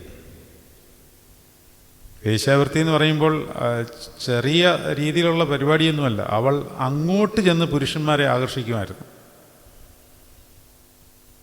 അങ്ങനെ മാതാവിനാൽ പിടിപ്പിക്കപ്പെട്ട് അവളുടെ യഥാർത്ഥ അവസ്ഥ മാതാവ് അവളെ കാണിച്ചു കൊടുത്തപ്പോൾ അവൾ മരുഭൂമിയിലേക്ക് പോയി 17 വർഷത്തെ അവളുടെ വ്യഭിചാര ജീവിതത്തെ തരണം ചെയ്യുവാൻ 17 വർഷം അവൾ മരുഭൂമിയിൽ തൻ്റെ ജഡത്തോട് മല്ലിട്ട് വിശുദ്ധിയായി മാറി. അങ്ങനെ വിശുദ്ധ കുർബാന അനുഭവിച്ച് ഇവളിപ്പോൾ അനേക ജഡീക ആസക്തിയിൽ വീണ് ആണ്ടുകിടക്കുന്ന യുവാക്കൾക്ക് മധ്യസ്ഥയായിട്ട് നിൽക്കുകയാണ്. സെയിൻറ്റ് മേരി ഓഫ് ഈജിപ്റ്റ് പഠിക്കേണ്ട ഒരു കഥാപാത്രമാണ്. അതിസംരാജൻ്റെ പ്രാർത്ഥനയിലേക്ക് വരാം. കരുണയുള്ള കർത്താവേ, ഈ മൗനം അടിയന് അനുഗ്രഹമായി തീരണമേ. ഈ മൗനത്തിൻ്റെ ഓരോ ദിവസങ്ങളിലും ദിവസത്തിന് ദിവസം അടിയൻ പുതുശക്തി കൊണ്ട് നിറയണമേ. ഈ മൗനത്തിൽ ഉപവസിച്ച് പ്രാർത്ഥിക്കുവാൻ അടിയനെ അഭ്യസിപ്പിക്കണമേ. ഭക്ഷണത്തോടുള്ള അമിതാസക്തിയെ തരണം ചെയ്യുവാൻ നമ്മൾ എടുക്കേണ്ട ആയുധമാണ് ഉപവാസം. പലരും ഉപവാസത്തെ തെറ്റിദ്ധരിച്ചിട്ടുണ്ട്. നേരത്തെ നമ്മൾ പഠിച്ചിട്ടുള്ളതും നിങ്ങൾ കേട്ടിട്ടുള്ളതുമായൊരു കാര്യമാണ്, എങ്കിലും ഞാനൊന്നും കൂടെ പറയാം. പഴയ നിയമത്തിലെ ഉപവാസവും പുതിയ നിയമത്തിലെ ഉപവാസവും തമ്മിൽ വ്യത്യാസമുണ്ട്. പഴയ നിയമത്തിൽ എന്തിനാണ് ഉപവസിച്ചത്? എസ്തേർ ഉപവസിച്ചു. എന്തിനാണ്? യഹൂദന്മാർക്ക് രക്ഷയുണ്ടാകുവാൻ വേണ്ടി ഉപവസിച്ചു. എന്തിനേറെ പറയുന്ന ഇസബെൽ പോലും ഉപവസിച്ചു. എന്തിന്? അത് ദുഷ്ട ഉപവാസം എന്നാണ് ആ വാക്കിന്, ആ ഉപവാസത്തിന് പിതാക്കന്മാർ സെതറായിൽ കൊടുത്തിരിക്കുന്ന വാക്ക്. നമ്മൾ ഈ കഷ്ടാനുവാഴ്ച ധ്യാന ചിന്തകളിലെ സെതറകളിൽ നമ്മളൊരു പഠനം തന്നെ അങ്ങനെ എടുത്തിട്ടുണ്ട്, ഒരു വീഡിയോ അങ്ങനെ ചെയ്തിട്ടുണ്ട്. ദുഷ്ട ഉപവാസം എന്തിനാണ് ഉപവസിച്ചത്? ഒരു കാര്യം നേടിയെടുക്കാനാണ്. നാബോത്തിൻ്റെ മുന്തിരിത്തോട്ടത്തെ തനിക്കാക്കുവാൻ വേണ്ടി ഒരു കള്ളപ്രവൃത്തിയിലൂടെ അത് നേടിയെടുക്കുവാൻ, അവിടെയുള്ള നാട്ടുപ്രമാണികളെയൊക്കെ കൂട്ടി വരുത്തുവാൻ വേണ്ടി ദുരുദ്ദേശത്തോടുകൂടി ഇസബേൽ, അഹാബിൻ്റെ ഭാര്യ ഇസബേൽ പ്രഖ്യാപിച്ച ഉപവാസമാണ് ഈ ഉപവാസം. അതിനെ ദുഷ്ട ഉപവാസമെന്ന് പിതാക്കന്മാർ വിളിക്കുന്നു. അതുപോലും ഒരു കാര്യം നേടിയെടുക്കുവാനാണ്, അല്ലേ? മോശ ഉപവസിച്ചു, എസ്തർ ഉപവസിച്ചു. അങ്ങനെ പഴയ നിയമത്തിലെ അനേകർ ഉപവസിക്കുന്നുണ്ട്. ആ ഉപവസിക്കുന്നതിനെല്ലാം ഒരു കാര്യസാധ്യ ലക്ഷ്യം മുമ്പിലുണ്ട്. എന്നാൽ പുതിയ നിയമത്തിൽ മണവാളൻ കൂടെ ഉണ്ടല്ലോ, തോഴ്മക്കാർക്ക് ഉപവസിക്കേണ്ട കാര്യമില്ലല്ലോ എന്നൊക്കെ പറയുമ്പോൾ സത്യമാണ്. ഇന്നും വിശുദ്ധ കുർബാന നമ്മൾ ചൊല്ലി അർപ്പിച്ചു, അല്ലേ? നമ്മൾ ചൊല്ലി അർപ്പിച്ചു. ഞാനും വിശുദ്ധ കുർബാന അനുഭവിച്ചു, നിങ്ങളും അനുഭവിച്ചു. മണവാളൻ കൂടെ ഇല്ലേ? ഉപവസിക്കണം. വിശുദ്ധ കുർബാന കഴിഞ്ഞാൽ ഉടനെ ഉപവസിക്കേണ്ട, അത് സഭയുടെ പ്രമാണം. പക്ഷേ നാളെ ആകുമ്പോൾ വിശുദ്ധ കുർബാന നമ്മളിൽ നിന്ന് ഇറങ്ങിപ്പോകത്തൊന്നുമില്ലല്ലോ. പക്ഷെ നാളെ നമ്മൾ ഉപവസിക്കും. എന്തുകൊണ്ടാണ്? രണ്ട് കാര്യങ്ങളാണ്. ഒന്ന്, നമ്മൾ വീണ്ടും ലോകത്തിലേക്കൊക്കെ ഇറങ്ങുമ്പോൾ പാപമലിനതകൾ നമ്മൾ പോലും അറിയാതെ നമ്മളെ വശീകരിക്കാം, അല്ലെങ്കിൽ നമ്മളിൽ പറ്റിച്ചേരാം. ഉദാഹരണം പറഞ്ഞാൽ, ഒരു വെള്ള ഷർട്ട് ഇട്ടുകൊണ്ട് നിങ്ങൾ അങ്ങോട്ട് പോയിട്ട് ഇങ്ങോട്ട് വരുമ്പോഴത്തേന് നിങ്ങളെ ആരും ചെളി വാരി എറിയണ്ട, നിങ്ങൾ ചാണകക്കുഴിയിൽ വീഴണ്ട, ഒന്നും ചെയ്യണ്ട. പക്ഷേ ഇട്ടപ്പോഴുള്ള ആ ഭംഗി തിരിച്ചു വരുമ്പോൾ ഇല്ല. പൊടിപടലങ്ങൾ പറ്റി, കോളറഴുക്കായി, കോളറെ നോക്കിയാൽ കറുത്തിരിക്കുന്നത് കാണാം, കൈയുടെ തുമ്പത്ത് നോക്കിയാൽ അവിടെ എല്ലാം കറുത്തിരിക്കുന്നത് കാണാം. എന്തു പറ്റി? ആരെങ്കിലും എന്തെങ്കിലും ചെയ്തോ? നമ്മൾ പോലും അറിയാതെ നമ്മളിലേക്ക് പാപമലിനതകൾ പറ്റാം. അതുകൊണ്ട് ഉപവസിക്കുമ്പോൾ ഈ മലിനതകളെ കഴുകിക്കളയാനുള്ള പുതിയ നിയമത്തിൽ ഉപവാസം ആവശ്യമാണ്. എന്നാൽ അതിലൊക്കെ ഉപരിയായി മണവാളൻ കൂടെയുള്ളപ്പോൾ ഉപവസിക്കുന്നത് എന്തിനാണ്? ഉപവസിക്കുന്നത് എന്തിനാണ്? ചിന്തിച്ചിട്ടുണ്ടോ? ഒന്ന്, ഇത് കർത്താവ് കാണിച്ചു തന്നൊരു മാതൃകയാണ്. കർത്താവ് ഉപവസിച്ചിട്ടുണ്ട്. കർത്താവ് എന്തിനാണ് ഉപവസിച്ചത്? കർത്താവ് ഉപവസിച്ചത് ഒരു കാര്യസാധ്യം നേടുവാനല്ല, ശത്രുവിനെ തോൽപ്പിക്കുവാനാണ്, പിശാചിനെ തോൽപ്പിക്കുവാനാണ്. അതും ജഡമോഹത്തെയും കൺമോഹത്തെയും ജീവനത്തിൻ്റെ പ്രതാപത്തെയും. അതിൽ ആദ്യത്തെ ആയുധം പിശാച് കൊണ്ടുവന്നത് ഭക്ഷണത്തിലാണ്. രണ്ടാമത് പ്രശസ്തി, മൂന്നാമത് കൺമോഹം, ജഡമോഹം, ജീവനത്തിൻ്റെ പ്രതാപം. ഇങ്ങനെ മൂന്ന് തലത്തിലും പിശാച് കർത്താവിനെ പരീക്ഷിക്കുവാൻ തീരുമാനിക്കുന്നു. കർത്താവ് അതിൽ ജയിക്കുന്നു. ഉപവാസത്താലാണ് ജയിക്കുന്നത്. അതുകൊണ്ട് പുതിയ നിയമത്തിലുള്ള നമ്മൾ ഉപവസിക്കുന്നത് ശത്രുവിനെ ജയിപ്പാനും, പിന്നെ അതിലും പ്രധാനപ്പെട്ട ഒരു കാര്യമുണ്ട്. എന്താണ്? കർത്താവ് കാണിച്ചു തന്ന ഒരു മാതൃക നമ്മൾ അനുഷ്ഠിക്കുന്നത്, നമ്മൾ കർത്താവിനോടുള്ള സ്നേഹം ഡിക്ലെയർ ചെയ്യുകയാണ്. മനസ്സിലായോ? ഉപവസിക്കുമ്പോൾ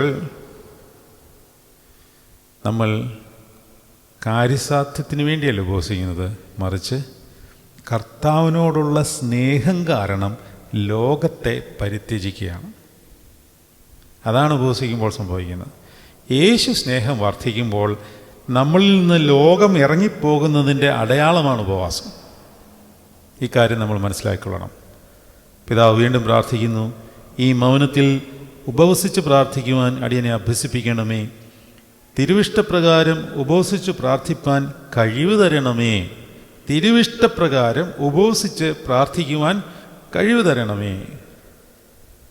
സ്വയത്തെപ്പറ്റി പൂർണ്ണമായി അടിയനിൽ നീക്കി നിൻ്റെ ഇഷ്ടത്തിന് എപ്പോഴും പരിപൂർണമായി കീഴ്പ്പെട്ട് ജീവിക്കുവാൻ അടിയനെ പ്രാപ്തനാക്കണമേ. ഞാൻ ആദ്യം ഒരു കാര്യം സൂചിപ്പിച്ചായിരുന്നു, ഈ പ്രാർത്ഥന ഏതെങ്കിലും ഒരെണ്ണമെങ്കിലും നമ്മുടെ ജീവിതവുമായിട്ട് സ്വാംശീകരിക്കാൻ പറ്റുമോ? എളുപ്പമൊന്നുമല്ല, വളരെ ലളിതമായിട്ടാണ് എഴുതിയിരിക്കുന്നത്. എന്താണ് എഴുതിയിരിക്കുന്നത്? പരിപൂർണമായി നിനക്ക് കീഴ്പ്പെട്ട് ജീവിക്കുവാൻ. ആരാണ് അങ്ങനെ ജീവിക്കുന്നത്? ഞാൻ ജീവിക്കുന്നുണ്ടോ? ഇല്ല. പരിപൂർണമായി എന്ന് പറഞ്ഞാൽ പിന്നെ നമ്മളില്ല, ഞാനില്ല. ക്രിസ്തു അത്രയും ജീവിക്കുന്നത്. ഒരുത്തൻ ക്രിസ്തുവിലായാൽ അവൻ പുതിയ സൃഷ്ടിയാകുന്നു, പഴയത് കഴിഞ്ഞു പോയി, ഇതാ അത് പുതുതായി തീർന്നിരിക്കുന്നു എന്നാണ് പറഞ്ഞിരിക്കുന്നത്. ആ പുതുതായി തീർന്നിരിക്കുന്ന അവസ്ഥയിൽ ജീവിക്കുവാനുള്ള ഒരു ശക്തി വ്യാപാരം യേശു ക്രിസ്തു തന്നെ നമ്മുടെ ഉള്ളിലേക്ക് തരേണ്ടിയിരിക്കുന്നു. അടിയന് ജയജീവിതം നൽകണമേ, സകലവിധ മോഹങ്ങളെയും ജയിക്കുവാൻ കഴിവ് നൽകണമേ. ലളിതമായൊരു പ്രാർത്ഥനയല്ലേ? പക്ഷേ ഒന്ന് ആഴ്ന്നിറങ്ങി ചിന്തിച്ച് നോക്കി. ഞാനത് ആദ്യമേ പറഞ്ഞത്, പ്രാർത്ഥനകളെല്ലാം വളരെ ലളിതമാണെന്ന് തോന്നും, പക്ഷേ ഈ ജീവിതം ലളിതമല്ല. പക്ഷേ ഈ ജീവിതത്തെ, അതായത് ഈ പ്രയാസമെന്ന് തോന്നിപ്പിക്കുന്ന ഈ ജീവിതത്തെ വളരെ ലളിതമായി ആനന്ദകരമാക്കുവാൻ ശക്തിയുള്ളവനായ പരിശുദ്ധാത്മാവിൻ്റെ കരങ്ങളിൽ നിങ്ങളുടെ ശരീരത്തെ നിങ്ങൾ സമർപ്പിച്ചു കൊടുത്താൽ ദൈവമക്കളെ, ആനന്ദം കരകവിഞ്ഞൊഴുകും. അവൻ്റെ ആനന്ദ നദി അവൻ നിന്നെ കുടിപ്പിക്കും. അടിയൻ്റെ ഭാവി ജീവിതം പരിപൂർണമായി അവിടുത്തെ മഹത്വത്തിനായി തീരണമേ. കണ്ടോ, നിസാരപ്പെട്ട പ്രാർത്ഥനയാണെന്ന് തോന്നും, ലളിതമാണെന്ന് തോന്നും, പക്ഷേ ലളിതമല്ല. പക്ഷേ ലളിതമാക്കി കർത്താവ് തീരും. എല്ലാ സമയവും അടിയൻ്റെ ചിന്തകളെയും വികാരങ്ങളെയും വിചാരങ്ങളെയും അങ്ങിലേക്ക് അടുപ്പിക്കണമേ. ആഹാ, നടന്ന കാര്യമായിപ്പോയി അല്ലേ? എല്ലാ സമയവും അങ്ങനെ ആകുമ്പോൾ ന്യൂസ് അവർ കാണാൻ പറ്റുമോ? നിങ്ങൾ ആലോചിച്ച് നോക്ക്. ഇതെന്ന് പറഞ്ഞാൽ അത് കാണുന്നതുകൊണ്ടുള്ള തെറ്റല്ല. കർത്താവിനോടുള്ള സ്നേഹം വർദ്ധിക്കുമ്പോൾ ചിലത് ഒഴിഞ്ഞു പോവുകയാണ് ചെയ്യുന്നത്, അത്രയേ ഉള്ളൂ. ഇത് കാണുന്നതോ കാണാതിരിക്കുന്നതിലോ ഉള്ള പ്രശ്നമല്ല. നമുക്ക് നമ്മുടെ ജീവിതത്തിൻ്റെ ദൈവിക വ്യാപാരങ്ങൾ നമ്മുടെ ഉള്ളിൽ നിറഞ്ഞു വരുമ്പോൾ അലുകുലത്ത് കാര്യങ്ങളെല്ലാം ഇറങ്ങിപ്പോകുന്നു, അത്രയേ ഉള്ളൂ. അതെ, സകലവിധ മോഹങ്ങളെയും ജയിക്കുവാൻ കഴിവ് തരണമേ. അടിയൻ്റെ ഭാവജീവിതം പരിപൂർണമായി അവിടുത്തെ മഹത്വത്തിനായി തീരണമേ. എല്ലാ സമയവും അടിയൻ്റെ ചിന്തകളെയും വികാരങ്ങളെയും വിചാരത്തെയും നിന്നിലേക്ക് അടുപ്പിക്കണമേ. എപ്പോഴും പ്രാർത്ഥിക്കുന്നതിനും ധ്യാനിക്കുന്നതിനുമുള്ള കഴിവ് നൽകണമേ. എന്താണ് അതിൻ്റെ അർത്ഥം? പിതാവിനും പുത്രനും പരിശുദ്ധാത്മാവിനും സ്തുതി, ആദ്യം മുതൽ എന്നേക്കും തന്നെ ആമീൻ. തൻ്റെ സ്തുതികളാൽ ആകാശവും ഭൂമിയും നിറയപ്പെട്ടിരിക്കുന്ന എന്ന് പറഞ്ഞ് വളരെ ഇമ്പകരമായ രീതിയിൽ രാവിലെയും വൈകിട്ടും പ്രാർത്ഥിക്കുന്ന അല്ലെങ്കിൽ ആരാധിക്കുന്ന പ്രാർത്ഥനയുടെ കാര്യം മാത്രമല്ല ഇവിടെ പറയുന്നത്. എല്ലാ സമയവും എങ്ങനെയാണ് പ്രാർത്ഥിക്കുന്നത്? പ്രാർത്ഥന എന്ന് പറഞ്ഞാൽ എന്താണ്? പ്രാർത്ഥന എന്ന് പറഞ്ഞാൽ you be connected with Jesus Christ always. That is it, simple as that. You be connected with him.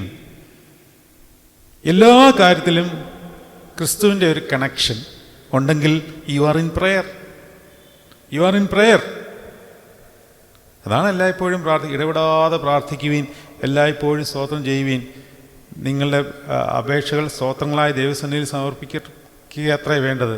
എന്നാൽ സകല ബുദ്ധിയും കവിയുന്ന ദൈവത്തിൻ്റെ സമാധാനം ക്രിസ്തുയേശുവിൽ കൂടി നിങ്ങളുടെ ഹൃദയങ്ങളെ പരിപാലിക്കും, നിങ്ങളുടെ മനസ്സുകളെ ഹൃദയങ്ങളെ പരിപാലിക്കുമെന്ന് ഫിലിപ്പിയ ലേഖനത്തിൽ പറയുന്നത് പോലെ എല്ലായ്പ്പോഴും പ്രാർത്ഥിക്കുവാൻ അദ്ദേഹം ആഗ്രഹിച്ച് അതിനുള്ള കൃപ നൽകണമേ എന്ന് പ്രാർത്ഥിക്കുന്നു. എപ്പോഴും പ്രാർത്ഥിക്കുന്നതിനും ധ്യാനിക്കുന്നതിനുമുള്ള കഴിവ് നൽകണമേ. പ്രാർത്ഥനയ്ക്കും ധ്യാനത്തിനും വേണ്ട സ്വർഗീയ ശക്തി കൊണ്ട്, അതായത് പെന്തിക്കോസ്തിയുടെ ശക്തി കൊണ്ട് അടിയനെ നിറയ്ക്കണമേ. നമ്മളിപ്പോൾ കൂടി വന്ന് നടത്തുന്ന ഈ ദൈവികമായ വ്യാപാരത്തിൽ, ഈ ശുശ്രൂഷയിൽ നിങ്ങളിരിക്കുമ്പോൾ, ഇപ്പോൾ ഞാനീ പറഞ്ഞുകൊണ്ടിരിക്കുമ്പോൾ എന്താണ് സംഭവിക്കുന്നത്? ഞാനീ പറയുന്നതിൻ്റെ മാസ്മരികതയോ അല്ലെങ്കിൽ ഇതിൻ്റെ ഒരു രസം പിടിച്ചിരിക്കുകയല്ല. ഇത് കർത്താവിൻ്റെ സന്നിധിയിലിരിക്കുന്നു എന്നുള്ള ഒരു ബോധ്യത്തോടുകൂടി ഇരിക്കുക എന്നുള്ളതാണ് എന്നെയും നിങ്ങളെയും കൊണ്ട് പരിശുദ്ധാത്മാവ് ഉദ്ദേശിക്കുന്നത്. അല്പം മതി, അല്ല ഒന്നേ വേണ്ടു. മറിയ നല്ല അംശം തിരഞ്ഞെടുത്തിരിക്കുന്നു. അതെ, എൻ്റെ കർത്താവിൻ്റെ ദൈവമേ, നിരീശ്വരത്വം വർദ്ധിച്ചിരിക്കുന്ന ഈ തലമുറയിൽ ജീവിക്കേണ്ട വഴികളെ കാണിച്ചു തന്ന് അതിൽ കൂടി അടിയനെ വഴി നടത്തണമേ. അനേകായിരം ആത്മാക്കളെ കർത്താവിലേക്ക് ആദായപ്പെടുത്തുവാൻ അടിയനെ അനുഗ്രഹിക്കണമേ. താഴോട്ട് ദീർഘമായ പ്രാർത്ഥനകൾ കിടക്കുകയാണ്, അതിന് മറുപടിയും കിടപ്പുണ്ട്. നമ്മളിപ്പോൾ സമയം അതിക്രമിച്ചിരിക്കുന്നുകൊണ്ട് അവസാനിപ്പിക്കുകയാണ്. ഈ പ്രാർത്ഥനകളുടെ ശ്രേഷ്ഠത, ഒന്നിനായി മാത്യു പാച്ചൻ തൻ്റെ ജീവിതകാലത്ത് മൗനകാലത്ത് കർത്താവിനോട് ബന്ധപ്പെട്ട് പ്രാർത്ഥനയിൽ ഉറ്റിരുന്നപ്പോൾ അദ്ദേഹത്തിൻ്റെ ഹൃദയത്തിലേക്ക് ദൈവിക പ്രകാശത്താൽ കർത്താവ് ചൊരിഞ്ഞു കൊടുത്ത ഈ അനസ്യൂതമായ ദൈവിക വചനത്തിൻ്റെ സംഭാഷണത്തിൻ്റെ പ്രവാഹം, അത് വളരെ ലളിതമെന്ന് തോന്നുമെങ്കിലും ഇത്ര ആഴത്തിലുള്ളതാണെന്നുള്ള കാര്യം നമ്മൾ മനസ്സിലാക്കിക്കൊള്ളണം.